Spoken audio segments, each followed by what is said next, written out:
Buenos días, ingeniero Oscar.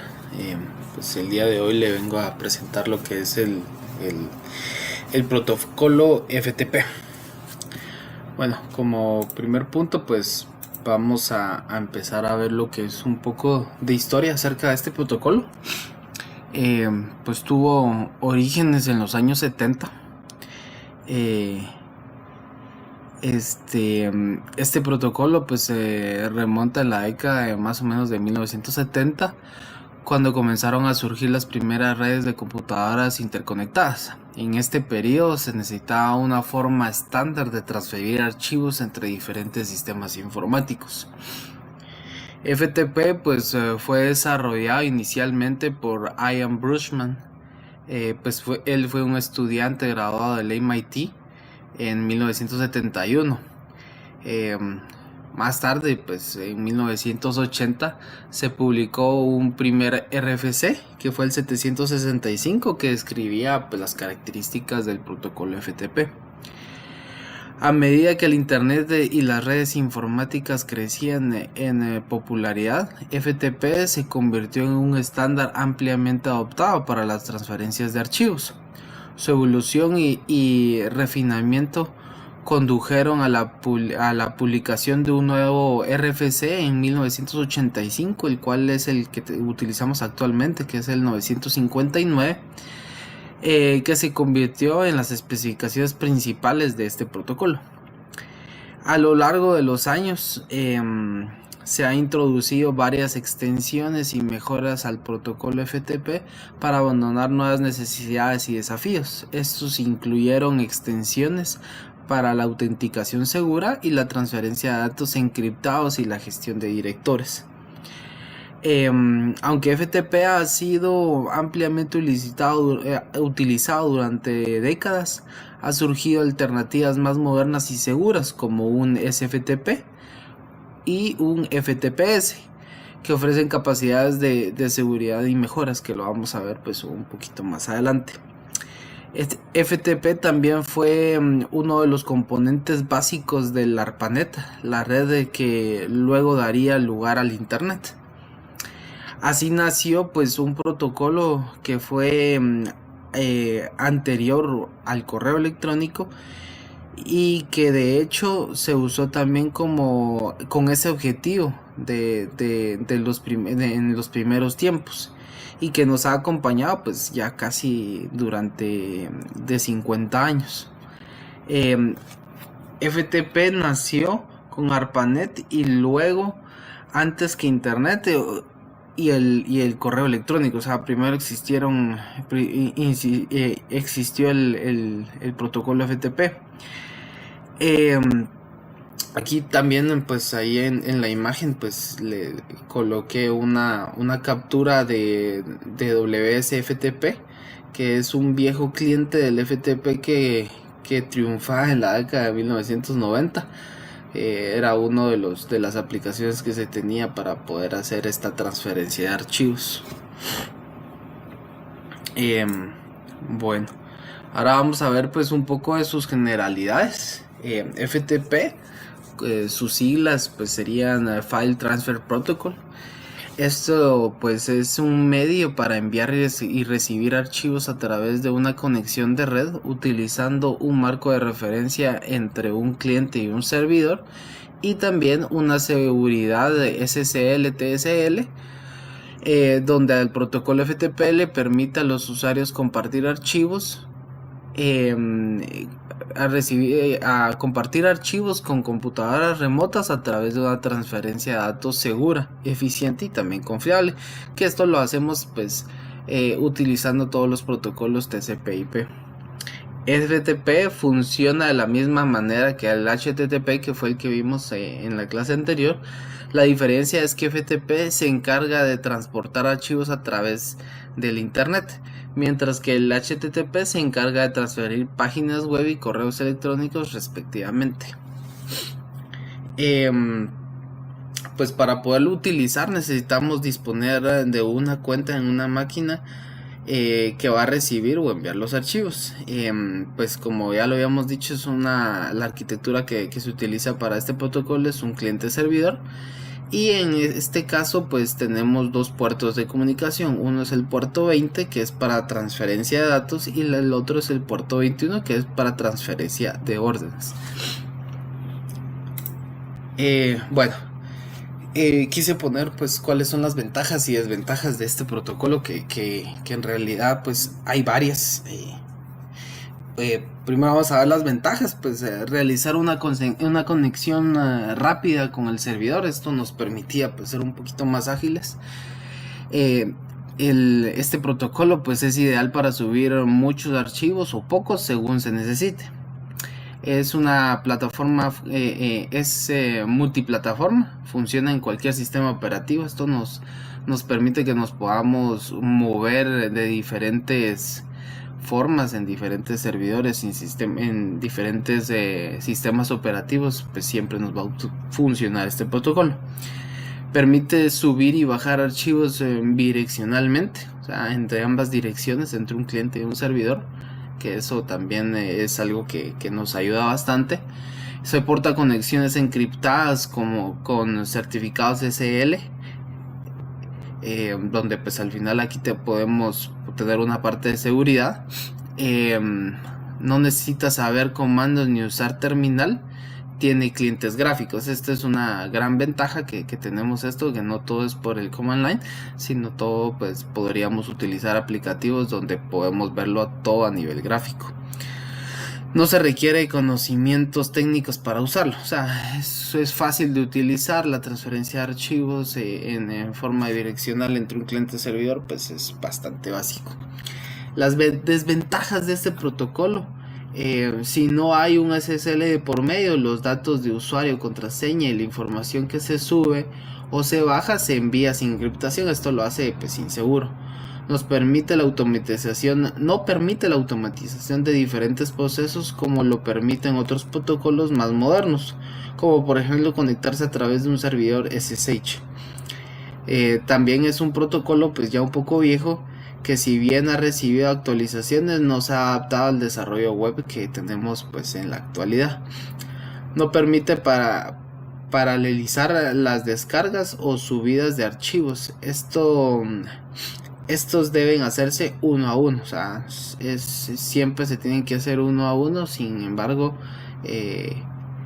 eso ya en la actualidad es un poco pues desgastante y un poco tedioso si lo queremos ver, pero es funcional. Dentro de sus ventajas pues es que solo es uno a uno. No permite resumir las descargas o subidas de archivos. Pueden quedar corruptos los archivos si hay errores en la red. O sea, no podemos tener una fluidez más de los archivos, y pues si no se suben pues ahí se quedan y no más, ¿verdad? Vamos a ver estos dos, esta parte, pues los tipos de usuario.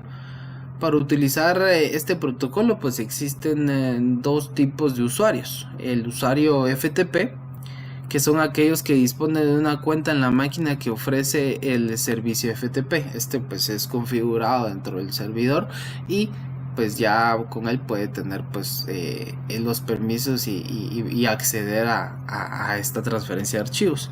Y los usuarios anónimos, que son usuarios cualesquiera que al conectarse al servidor FTP deben de introducir una contraseña simbólica, y estos solo tienen un acceso a una parte limitada del sistema de archivos. O sea, se le puede restringir totalmente a los usuarios anónimos de qué archivos tocar, manipular, leer o escribir incluso.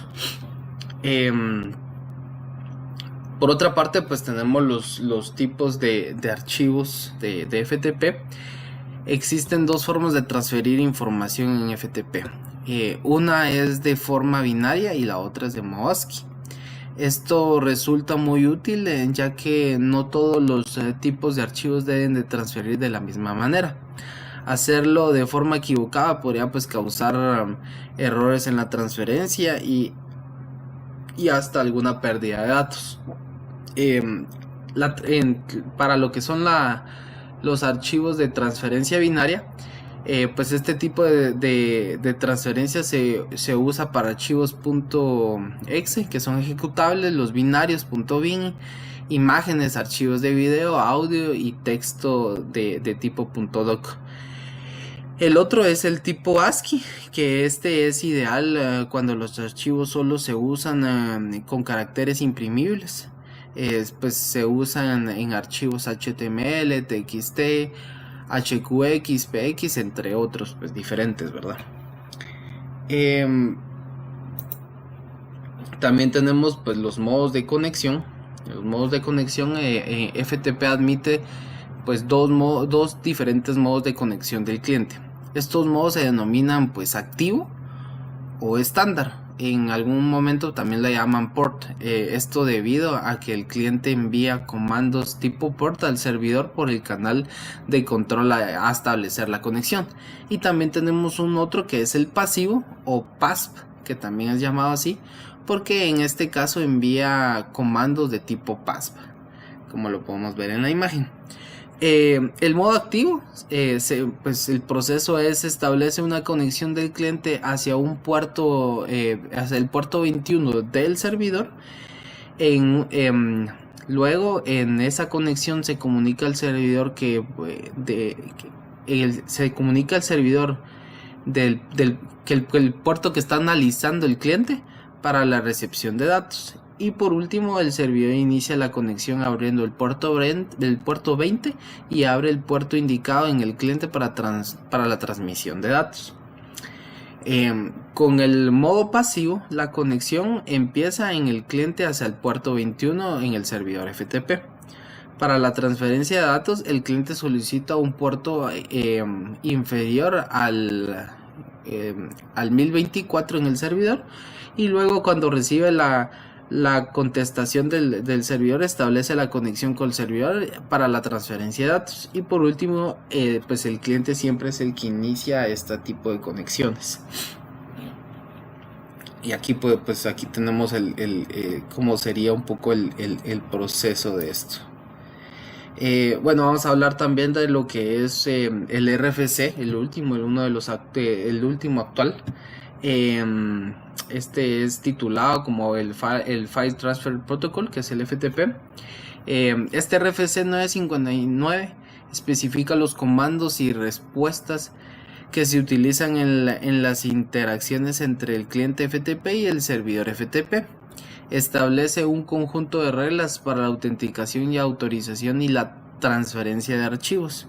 Algunos de los aspectos claves abordados en el RFC 959 pues también incluyen el establecimiento de la conexión. Este describe cómo se establece la conexión entre un cliente FTP y el servidor FTP mediante el uso de un socket TCP. También tenemos los comandos FTP, que define una serie de comandos que pueden ser enviados por el cliente al servidor para realizar diversas operaciones, como listar directorios, transferir archivos, renombrar archivos, eliminar archivos, etcétera, ¿verdad? También tenemos la respuesta del servidor. Este especifica los códigos de respuesta que el servidor FTP envía al cliente para indicar el resultado de la operación solicitada.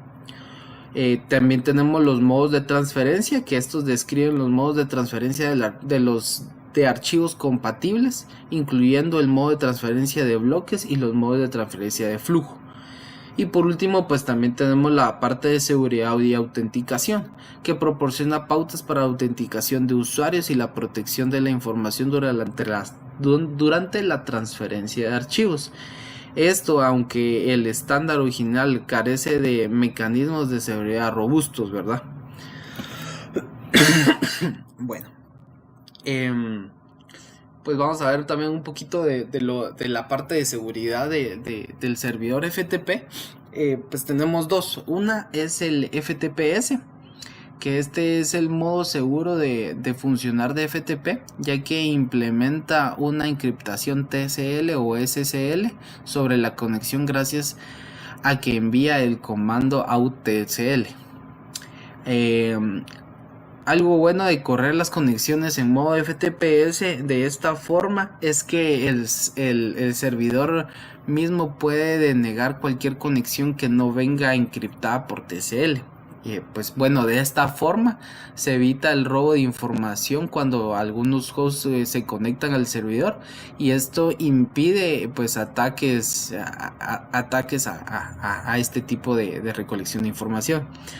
Antes de la implementación de este modo seguro, FTP era uno de los protocolos más inseguros para transmitir información.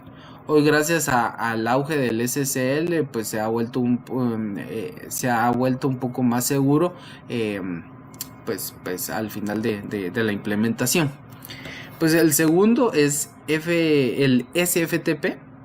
Cuando se habla, pues por lo regular de FTP seguro, muchas veces también se confunde con este término que es SFTP, donde su acrónimo es SSH File Transfer Protocol. Cuando establecemos una conexión SFTP, en realidad no estamos usando el protocolo FTP, sino el protocolo SSH. De esta forma, conectaremos un servidor SSH que ya de por sí tiene la conexión encriptada. Pues en su naturaleza fue concebido como un protocolo de transmisión segura, entonces ahí lo estamos incluyendo. También los clientes FTP modernos soportan conexiones por SFTP o SSH2, por lo que también pueden usarse para conectarse a servidores SSH sin ningún tipo de problema. No todos los proveedores de web hosting permiten conexiones vía SSH.